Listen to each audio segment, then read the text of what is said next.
That might have been the best shot of the entire show. During really the third, leaping into battle against the Balrog. Yeah, do you think what he did was actually brave, or was it more cowardly? Because he was just like, oh, I messed up. I'm not going to own up to any of this. See ya. Only because we know how it turns out, you might actually be right. Hello, and welcome to May the Review Be With You with Nick and Joe. I'm Joe. I'm Nick. And today we are talking about Rings of Power Season 2. We have crossed the threshold, we are over the finale, and we're going over all of the madness that is happening in Middle-earth. But before we get to that today, Nick, how you doing, man? You look good.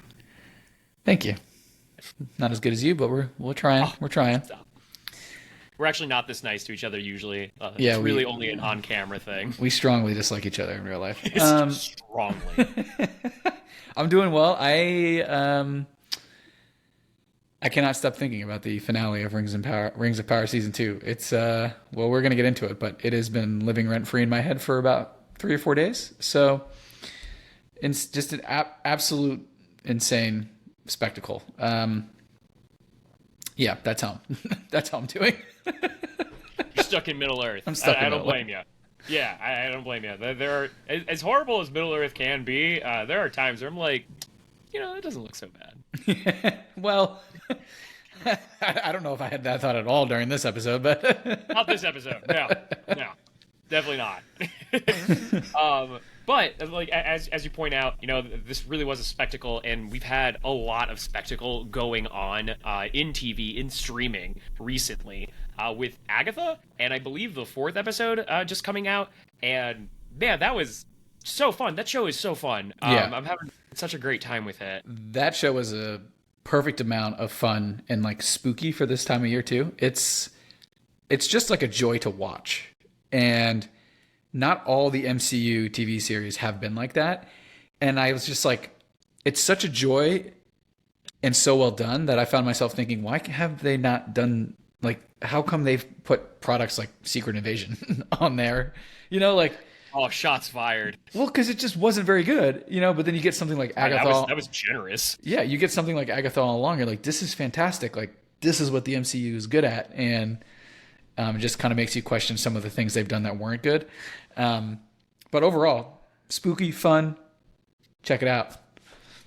Honestly, I mean, you could do an entire episode on just the MCU post Endgame and why it probably isn't firing on all cylinders all the time, right? But yeah, I agree. I wish more of their products were like this, right? It's where, or at least like the TV streaming stuff, right? Where you can just put it on, just have a good time, right? The Down the Witch's Road song that we got in that episode, super cool. Yep. Loved that. Little curse demon that flies in, that was super creepy. Yeah. Loved that. Really ugly. Yeah. We will have our own Agatha episode at some point. Well, not some point, when it's done. But yeah, just we're having a great time. If you want to keep up with us and our thoughts on Agatha as it is coming out, follow us on Threads at May the Review Be With You, and subscribe on YouTube if you haven't already, please, and hit that bell. It helps us out so very much. But let's get into Rings of Power. Okay, Nick. So we're done. We're done with season 2 of Rings of Power. Crazy. It was a lot in 8 episodes. It honestly kind of felt like its own trilogy of movies at times. And we have so many different storylines, many of them all kind of coalescing in this episode. And just, you were talking earlier about how this is living rent-free in your head. Where are you in the wake of all of this? I am mentally just, I'm still blown away at the insane scope of that finale and the amount of story completion / story just continuing, the build up that we got, right? We got a lot of resolution, but we also got a lot of setup for the next season already from each different section of Middle Earth, if you will, right? Like the fact that the episode started off with the dwarves and Khazad-dûm, like that was just such an insane way to start the episode. Like my jaw's on the floor the rest of it, you know? It's like, this is how we're starting the last episode. Like, this is insane. So I'm just still mentally just not recovered, I think, from the finale. It was fantastic. That might be the best episode they've done yet, which is insane to say because there's been some really good episodes. I would agree with that. I think where I'm at with this particular episode, I think it was one of its strongest episodes. I don't think I'm as like hot on this show overall as you are right now. And we'll definitely talk more about that toward the end of this. There are things about this show that I love. There are things about this show that I like scratch my head at. Overall, I think it's a good show. I think it's a good show, and it makes me mad that it could be a great show, and there are things that hold it back. But again, save that for the end. Let's start off. Nick, you brought up Khazad-dûm, and the very strong, easily the strongest intro that they've ever had in any episode, with during the third and during the fourth. And during the third, breaking open that wall of the mountain, only to discover this like huge canyon of mithril. It's kind of mind-boggling. I actually, for a moment, I thought we weren't going to see anything back there. Like the ring had deceived him all this time. I didn't have that thought. I thought it was. I didn't have that thought just because they kind of had hinted at something else being. I mean, and we also know something else is in the mountain, right? So I guess it's kind of like it was kind of hard to not think that we're about to just see this, terror be unleashed, if you will, right? The Belrog. The Belrog, exactly. So okay, so this. All right. So like you said, this was a banger way to start, and this is something they have been teasing since the first season, that we were going to get a Belrog at some point, that this is the Belrog that Gandalf defeats in Fellowship. We were going to see him, and we finally got there, and he was glorious. Yeah. Shadow and fire. Magnificent scene, right? And then when King Doran just takes the leap of faith, like says goodbye and just swings his axe, and it meets the Balrog's flame. Like, what a freaking cinematic masterpiece! Like, so cool. That might have been the best shot of the entire show. During really the third, leaping into battle against the Belrog. And taking the ring off right before, too, right? Just like, finally his mind is free and realizes he's made a huge mistake. And, of course, we know that, like, he doesn't completely right his wrong there because, having the privilege of knowing what happens kind of later on. We know that he did not win that battle, but... Yeah, do you think what he did was actually brave, or was it more cowardly? Because he was just like, oh, I messed up. I'm not going to own up to any of this. See ya. Only because we know how it turns out, you might actually be right. I mean, like, maybe he could see the future. With the ring, he was like, oh, this goes really poorly if I stick around. All right, son. You're king now. Have fun with that. Oh, man. Yeah. In all seriousness, though, I think the dwarf storyline in this season was probably my favorite. Yeah. It's also got the best character work. Same. Between Durin, his father, Durin's wife. And it was, I don't know, like, I was legitimately, like, kind of, I was touched, like when Durin is telling the story of like him and his father like arm wrestling, right? And he's like, there was no one stronger than my father, and then for like that to come back and have the final words of Durin the Third be like, I never like let you get close to winning, like you were pushing because like you were always getting stronger. That was cool. That was a nice like final note to like leave on before shit hits the fan. I want to talk everything about Khazad-dûm while we're still here. We have so many other stories to cover. so toward the end of this episode, we get back to Khazad-dûm, and we see that Durin and company have escaped from the Balrog, who, as you point out, Nick, will return at some point. That was something I was actually a little scared about, that the Balrog was just going to wreak havoc and it was going to be like a one and done sort of situation. It's not. There is promise that this thing is going to return, unfortunately. And we get this story about how the dwarves are coming to pay the tribute that they promised King Durin III that they were going to do for the Rings of Power. And it seems as though there will be some inner turmoil under the Misty Mountains very soon. Yeah, might have a little political turmoil for who the rightful heir of the throne is coming up here, set up for season 3, which, I guess makes some sense. Makes it a little bit more exciting, I guess, from a world building perspective there for the dwarves. So we'll see what happens there. And so many, I'm so intrigued with what's going to happen with all the dwarven rings.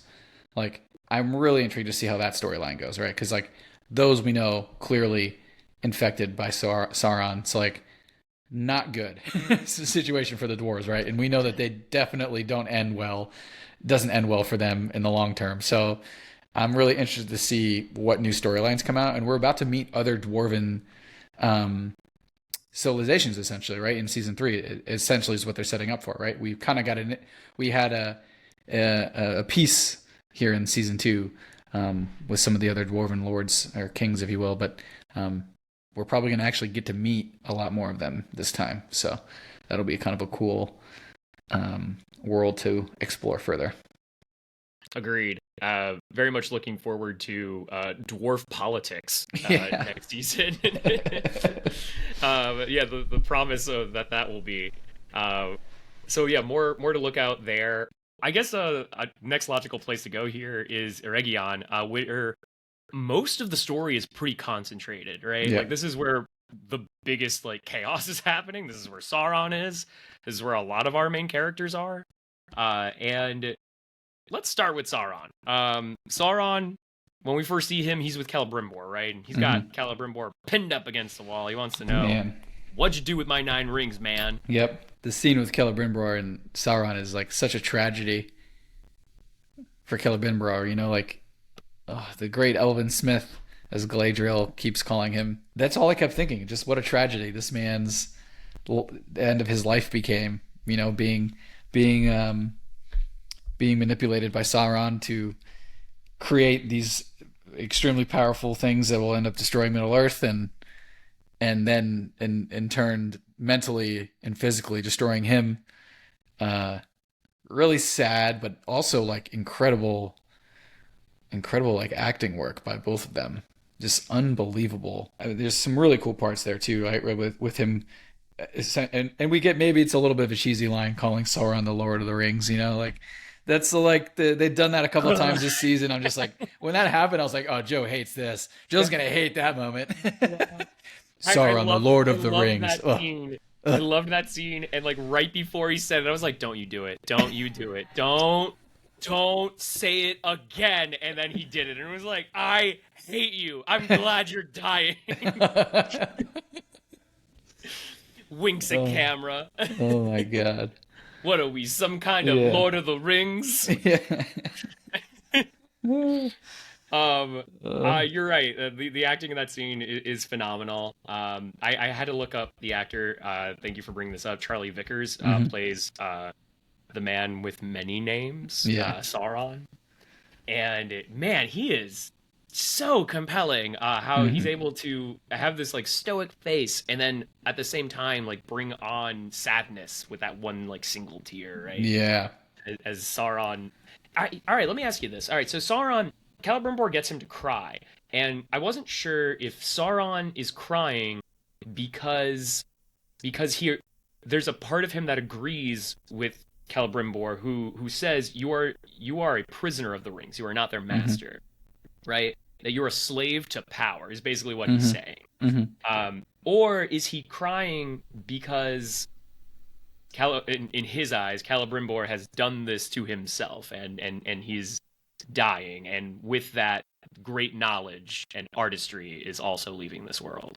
I almost lean more on like the fact that he did kind of maybe come to at least appreciate the artistry and what he can do, what Celebrimbor can do. And so there's a part of him that's a little bit sad that he's watching this like great elven, lord, like essentially break down and leave this world. Although it's a little weird that he's sad about it since he's the one who did it. It's like Sauron's like so manipulative, man. It's insane, Well, Celebrimbor says that, right? And I think it's the episode before. He's like, "Wow, you're so great at deceiving. You can even deceive yourself." Yeah, it's exactly what it is. He's just deceived himself to thinking he actually cares about him for a split moment. So creepy, But such a cool scene there. And I love Sauron's like anytime someone asks him who he is, like, "Are you Sauron?" "I have many names." He just like what a thing, Such a good smirk too when he's looking at things, the orcs that ask him when they walk in after after Celebrimbor's been killed. Oh man. Yeah, absolutely savage. I don't think that this will be the last time we see Celebrimbor. I think they set it up very subtly. There are ways of keeping you alive. Must I show you my mastery of that craft as well? And then later in the episode, when Sauron stabs Galadriel with the crown of Morgoth, she's being healed by Gil-galad and Elrond. Mm-hmm. And he's saying that the darkness is spreading inside of her, and it's threatening to drag her immortal soul into the Shadow Realm. Yeah. So that's insert Yu-Gi-Oh reference here. Right. It's time to I am told that Shadow of Mordor is that's a video game that came out like 10, 12 years ago. And I am told that is canon, and Celebrimbor is in that game. I won't say in what form. It's way after all of this. So, I mean, if they are respecting that canonology, we will see him again, but perhaps differently. So something to look forward to there. Interesting. Interesting. But keeping the story and focused on Eregion, this transition to the orcs, you brought them up earlier, Nick. Yeah. And I think this is a good segue here. How the orcs, Glug, I had to look up his name. The only orc that we've come to know. Which too bad because he's dead now. Yeah. Bye. Bye. Oh, he had a wife and a kid. Yeah. He meets Sauron, and we don't get to see it happen, but we come to know that he becomes manipulated by Sauron, right? And the next time we see Gluk, he's in the forest greeting Andar. But before they meet, Andar and Galadriel get to have a conversation. Yeah, we see Adar looking very young and very old school elven because he's got the ring on that he got from Elrond, and it's like de-aging him, or not de-aging him, like healing him, I guess, from all of his wounds and all of the things he's gone through for the however many years it's been. It returned him to a fairer form. Yeah, very cool scene. Especially like after they have their conversation and he takes off the ring, this transition slowly back to his normal form was really, really a cool shot, I thought. And then, of course, I don't know if you want to talk about their conversation at all, but yes, I do. I want to talk about all of it, Nick. All right, I'm listening. So, this turns into an alliance that had been teased in previous episodes, and the way that alliance had been offered up before, it came off as very, I'm going to use you, and when I do, I'm going to get what I want, and I'm going to get all of this power, right? Whereas this time, the proposed alliance comes off very differently, and it feels as though like the ring actually like helped clarify his like thoughts on it. He's like, I actually don't want power. He doesn't, right? Like there's a great image, right? A great allegory of like he literally gives up power. He takes the ring of power off and he gives it back to Galadriel.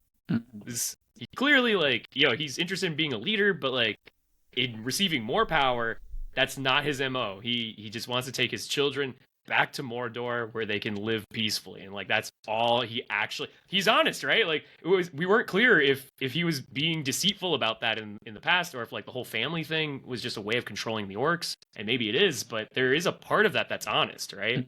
Like he does care about them. And then, well, yeah, Sauron gets to them, and very beautiful symbolism there too on how they kill him, because that's exactly how they killed Sauron many ages ago. If you remember at the beginning of the season, when we get a flashback to Sauron before his form that we know now, he was being fake crowned by Adar, and then instead stabbed, and then all the orcs were repeatedly stabbing Sauron standing over the top of him at the beginning.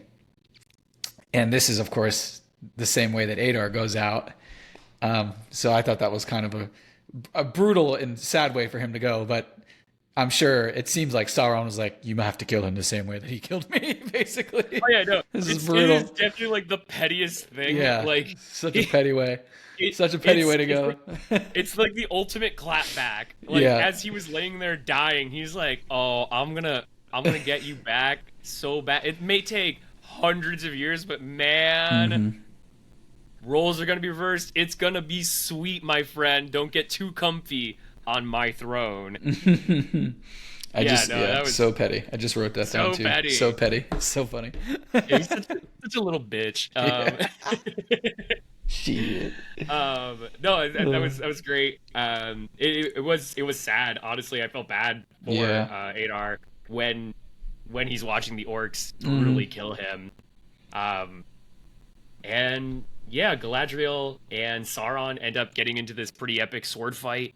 Sauron takes on different forms. He takes on the form of Celebrimbor, Galadriel herself, Halbrand. Yeah, we got to see Halbrand return. Yeah, briefly. And eventually, toward the end of this fight, Sauron is mostly successful. I think it's fair to say, right? Yeah. Like he gets 9 of the rings. He just doesn't get Galadriel's. Right. Yeah. He gets 9 of the rings, which he didn't want Galadriel's, really. I mean, he did, but like the main thing for him was to get the rings for the men, because they made the elven rings for the elves, and they made the dwarven rings for the dwarves. And so for him, he needs the 9 rings for man to go to the men. So he needed those the most. And he stabs Galadriel. He stabs Galadriel with Morgoth's crown, which the fight choreography with the crown was fantastic. Like such cool fight choreography in that scene. That was cool. That whole scene was like really cool. And yeah, he's successful. He gets the rings. And Galadriel, I thought that this was going to be the moment where Galadriel, like, I thought she was going to, like, go to the Shadow Realm or whatever, or, but, because I'm not super familiar with how she gets from where she is now to where she is in Lord of the Rings. Anyway, very cool. Thanks for saying that, because, like, I forgot, there was one moment in the fight with Sauron and Galadriel that was a neat, like, call out to Fellowship of the Ring, where he says, like, I would have made you a queen, where all the inhabitants of Middle Earth would bask in your light, and that felt like that was like a reference to Fellowship when Frodo offers Galadriel the ring, and she like turns into like something. She's still beautiful, but in a horrible way. In place of a Dark Lord, you would have a queen! Not dark, but beautiful and terrible as the dawn! Treacherous as the sea!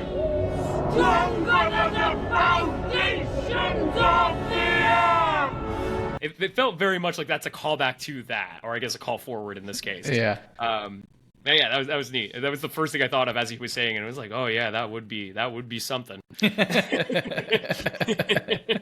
We see Galadriel fall off the cliff. I think it's a Arandir who with his eagle eye vision like spots the jelly bean from like 100 yards. That's what it looks like. It looks like a jelly bean just falling. It's like he's looking at her and he's like, "That's Galadriel." And I'm like, I know elves have great like eyesight, but that's wild. Yeah. I love Arandir too. He's so good, and I'm glad that he didn't die. He's a homie. He's great. Yeah, he's so cool. He's so fun. The Legolas of Rings of Power, basically, is what online is dubbing him. You know. Who wins in a fight, Arandir or Legolas? Arandir. See, it's funny. I think right now, I think it's Legolas. All right, this is why, since you didn't ask. Okay, so I think it's the episode before, right? Arandir has like the takedown of the troll, right? The mountain troll. It takes him down. I think he had help though with Gil-galad. I already know what you're thinking. You're talking about talking Return of the King. Yeah. Yeah, never mind. You're right. Legolas wins. Legolas, you're right. I stand corrected. You're absolutely correct. He did it all by himself. Yeah. God, I have to go watch Return of the King now. That seems magnificent. It is. It's magnificent. It still only counts as one, though. Yep, still only counts as one. I am waiting for an amazing takedown like that with Arandir, because you're right. He is the Legolas of the show, and I feel like at some point or another, they're gonna give him something like crazy to take down. They can't do it too early in the show, right? It'll happen later. And when that does happen, the nerds of the internet will lose their mind and they'll lose our mind. And I don't care, because I'm here for it. I want to see Arandir do more cool shit. Galadriel is saved by Elrond, I always forget his dad's name, Gil-galad, and Arandir, and they escape. All the elves escape to a valley north of the city, which that was very fun. It had not occurred to me that Rivendell does not exist yet in this time, and this is the beginning of Rivendell, which has not been named yet or created, but here we are, and we get the question on whether or not they will operate as the sword or the shield, and it ends with Gil-galad proclaiming, "We're gonna fight. We're gonna take them down." And that's ultimately where the show ends. But what do you think of, where we leave the elves here? Like, they got their butts whooped. Yeah. And now they're like in Rivendell, or what will become Rivendell, and they've chosen to fight. But and that's great, right? The sun came up, everyone's like, okay, we made it, we're alive, we're gonna fight. But now the real work begins, and now you actually have to. And so far, no one's had an answer for Sauron, and we also know that they don't have one. They don't have an answer for him for a very long time. So it's kind of tough to, I guess, be super confident in what's ahead for them, because it takes a while, right? But it's still interesting. It's still interesting to find out how we get from where they are now to what happens in Fellowship of the Ring, right? There's so much journey in the middle. So I'm excited for that. Very much so. Yeah, a lot of journey. A lot of walking. Much walking coming up. Let's transition away from Rivendell, away from Eregion, which I guess doesn't exist anymore, and to the canyon, where Gandalf is meeting with the Stewards and the Dark Wizard and the Dark Wizard's bandits. This scene is weird to me. It's so weird. The stranger, sorry, I said Gandalf. Yes, you did. Oops, spoilers. The stranger arrives in the canyon, and he's greeted by the Dark Wizard. And the Dark Wizard's like, "Oh yeah, you're here for your homies, right? Nori? Yeah, I know your homies. Hey, bring the homies out." And the bandits got Nori with a knife on her neck, and the stranger's like, "Yo, what?" And the Dark Wizard's like, "Yo, what?" Yeah, it's so weird. I thought These nomads might help me find you. I see now I was foolish. So weird. Like like I can't take the wizard that seriously if like he doesn't seem all that threatening. It's like, is he supposed to be bumbling? Because like he feels a little bumbling right now, mm-hmm. Unless it was all like going to be a show of power, like and like he was thinking 2 steps ahead, like, oh yeah, I'm gonna do this and it's gonna be awesome. I'm gonna look like a hero. I don't think that's what that is. That felt a little sloppy to me. Like it felt like rushed storytelling, right? Mm-hmm. Like we need to the store stuff and Hobbit stuff was it felt a little rushed and sloppy for sure. But that's just because they really just wanted to get us to Gandalf. I mean, the Grand Elf finding his staff, or the staff finding him rather, and some more Bombadil on screen, which is such a treat. Yay. That's really the key, right? Of this little area that we were in here during this episode. Getting the Bombadil. Old Tom Bombadil. Yeah. He's a merry fellow. Got the song. Dude.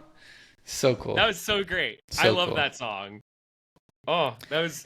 we're jumping ahead here, but like, right. Yeah, the Tom Bombadil stuff, it was just so fun toward the end. Well, that was awesome too, right? Because like in many ways we knew that like, you know, Gandalf the stranger was never going to choose, like, you want him to choose his friends, right? Like, you know, he's supposed to choose his friends.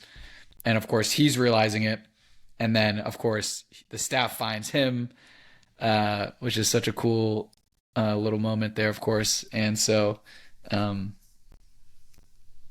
mean, it's neat that I think that there are times when, to me, like personally, that this show doesn't sound very Tolkienian, right?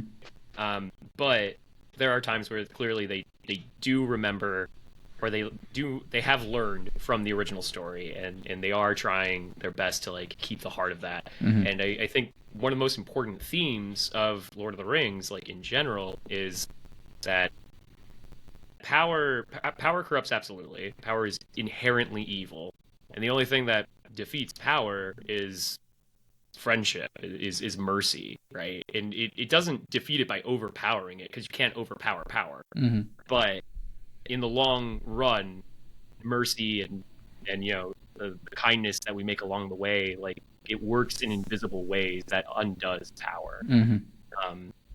And yeah, it was neat to see that being reinforced in the stranger, who eventually decides that he will be called Gandalf. Yeah. People will call him Gandalf. They're going to call him Yeah, Gandalf. They start calling him Grand Elf, and I'm like, okay, well, obviously...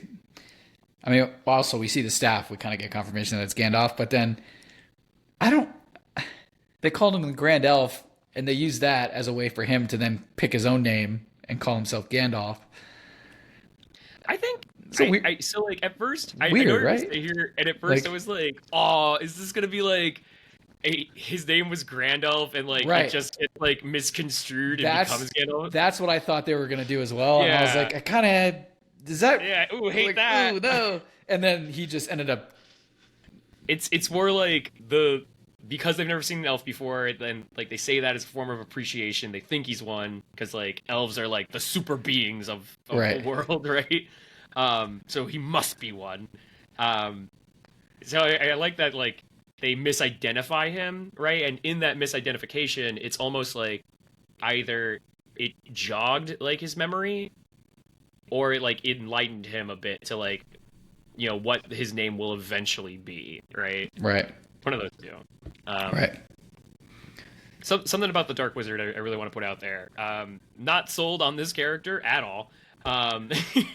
He just feels not threatening to me yet, and it's mostly because, like, I guess he just didn't understand, like, his relationship with the bandits for some weird reason. I see now I was foolish. But there was a lot of talk about who this character was, similar to the stranger, right? It's like, well, who is the stranger? Is it going to be? It's most likely Gandalf, but we don't know yet. We got confirmation on that, and we sort of got a confirmation on who the Dark Wizard probably is. So we're told in Lord of the Rings that there were 5 wizards who came to Middle-earth a gray, a brown, and a white, and 2 blues. And in The Hobbit and in Lord of the Rings, we meet 3 of those wizards. We never meet the 2 blue wizards. And there's always been a lot of mystery about those 2 guys. And it looks like this is one of the 2 blue wizards, from what he's saying. We know that the 2 blue wizards got to Middle-earth before anyone else did, and he pretty much suggested that he got there before at least Gandalf, right? But yeah, not much else there. Overall, I think this is one of the weaker storylines through and through. Not the weakest storyline, though. Oh, that we can say for our friends of drumroll, please. Numenor. Go to Numenor. Joe's favorite place in all of Middle-earth. Oh my god! It is crazy to me how much money is spent to make Numenor look awesome. It does look awesome. It looks awesome. But the people suck. They're terrible. Oh, the worst people. How mad are you that Narsil is in Numenor? How pissed are you? Are you mad? I'm not. I'm not mad. I actually think that makes sense. Okay. Right? And for some reason, I completely even forgot that sword existed. Right. And that was coming. Right? Yeah. So I thought that was cool. That it happened. Right? Because it had to happen. But do you think like the writers just don't care about Numenor? Yeah, 100%. Sometimes it feels like they don't care. They don't give a shit. Their whole thing is like, we need to get a Elendil with Narsil out of Numenor. It doesn't matter how it happens. He just needs to survive, and also we need to make sure that Kemen is the worst character. We need to make sure people hate him more than Sauron, and so we're gonna make that happen. I can't wait for him to die. The Kemen guy. Jesus. The guy sucks. Yeah, he's not great. Easily the worst, the most hateable character on the show, which is fantastic considering there are some hateful people on the show. I had someone on Threads ask me if he was as bad as Joffrey, and to which I replied, "You need to go rewatch you need to go rewatch Game of Thrones." Because no way, not yet. He's getting there if he doesn't die soon, I guess, just because his stupid face is so punchable. Great. No, Joffrey, there is a special hell. Joffrey's way worse. There's a special hell for Joffrey, just him. Yeah. Anyway. Kevin, hasn't really, that's the thing. He's a petty little bitch, too, but, right. He hasn't done anything, right. You know? Yeah, right. Not really. Which maybe that makes Joffrey better in the sense that at least Joffrey did stuff. Right. Whereas Kevin just sucks. He's just disgusting. But important before we move to Kevin and in Pelargir, back in Numenor, Alfarzan.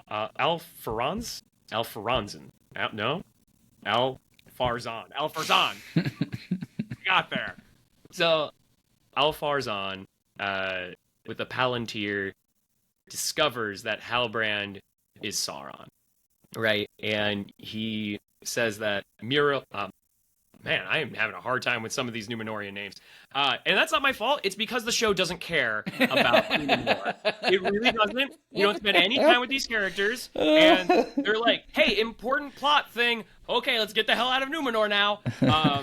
We spend 0 time getting to know them. It makes me mad. Anyway, the name I was trying to say, Muriel? Muriel, thank you. Like Courage the Cowardly Dog. Muriel, thank you.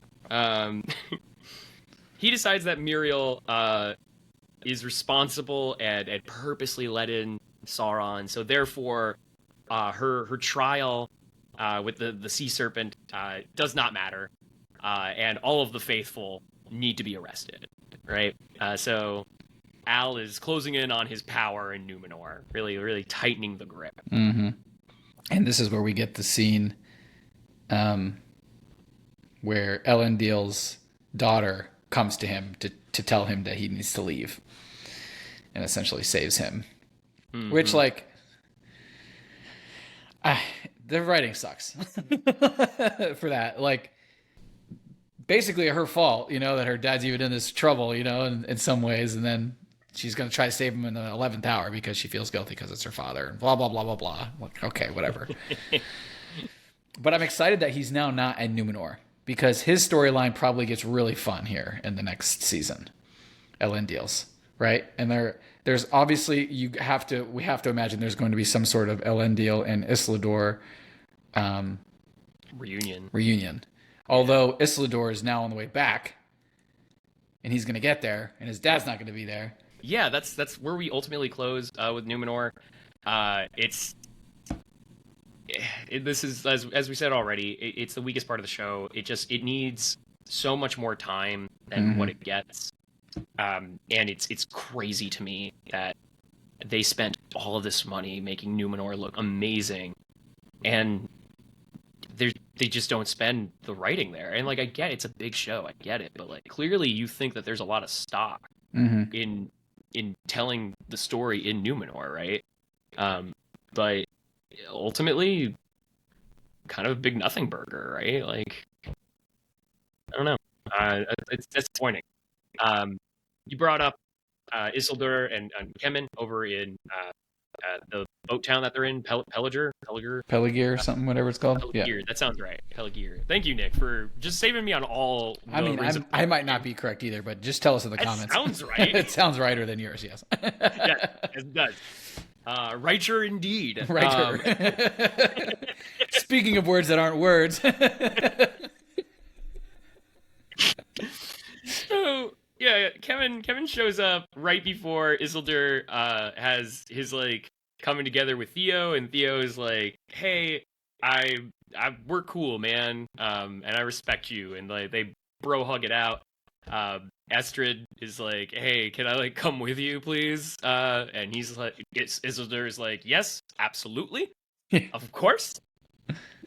And then that doesn't happen. Right. But we did get a great shout out to your MVP of the show, Beric. Oh, Beric. Absolute legend. Absolute unit. The savior of Middle Earth. Probably. Who do you think carried more weight on their back, Beric or Samwise Gamgee? Well, I think it's a little unfair to Samwise that we just put him in comparison with Beric. Beric's great. Beric's great. But Samwise brought peace. But I can't carry you! Come on! Sam is the true hero of the entire story. Sam is the true hero of the Lord of the Rings. Don't you fucking forget it, people. No, don't you dare. Yeah, so ultimately, Kevin just being super petty and loves flaunting the fact that my dad is better than your dad. Just the worst. And now I really regret ending this review of the episode on Pelargir because, wow, this just more me not caring. Yeah, it's like who get like stupid little Numenor outpost that means less than Numenor, whatever. Yeah, just that story's going to pick up a lot more next season, hopefully, because there's a lot of shit going down now. So, right, we know Sauron's he's targeting them now. Yeah, he's going to bring them the rings. Right. So that's going to be interesting. Man, speaking of rings, didn't get the One Ring, which we didn't think we were going to get it this season anyway. Not yet. Yeah. So I'm assuming that's next season, right? Considering how fast we went through all of the rings this season, yeah. I think so. So, and I don't know if they've said how many seasons they're planning on doing. Do we know that?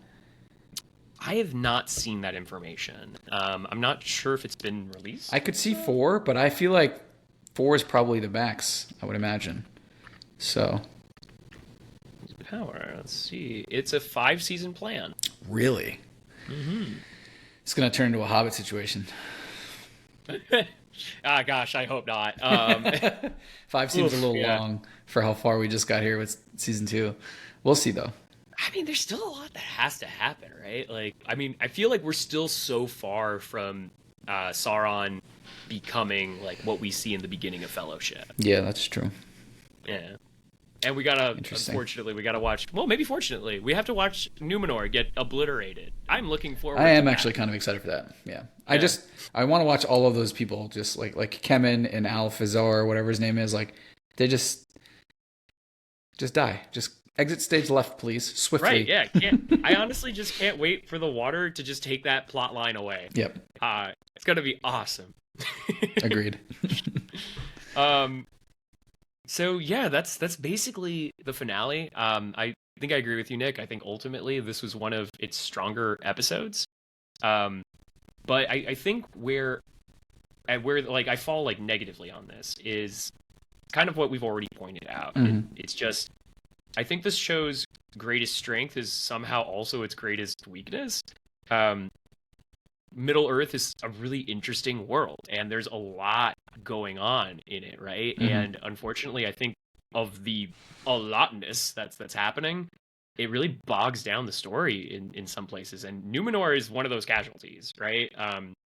I used to care about Nori, like in the first season. I actually kind of liked Nori's story. And this season, like I don't know, I was just like, get back to Sauron. Right. I just didn't care. Yeah. There was, I mean, you just can't fit it all, right? And obviously this season was about Eregion and Sauron and Celebrimbor and that setup, and the rings, of course, being crafted. So that took precedent.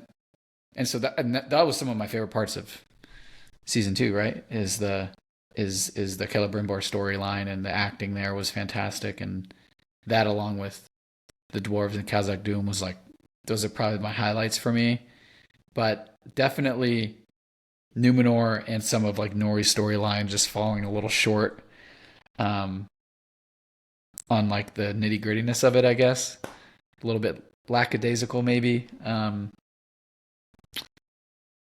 But it was cool that we got Bombadil, and I mean, I don't know if we're going to see Bombadil again. Do we see Bombadil again? Do we think? Maybe?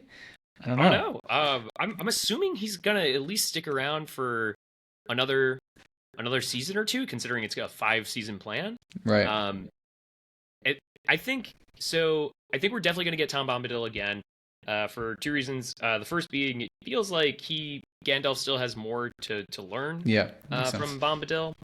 And second, I don't know if you remember this, when we first meet Bombadil, when Gandalf is still a stranger and he wakes up in Bombadil's hut, he hears another voice, and the stranger asks, "Who are you talking to?" And Bombadil says, "What do you mean? I wasn't talking to anyone." And that hasn't been revealed yet.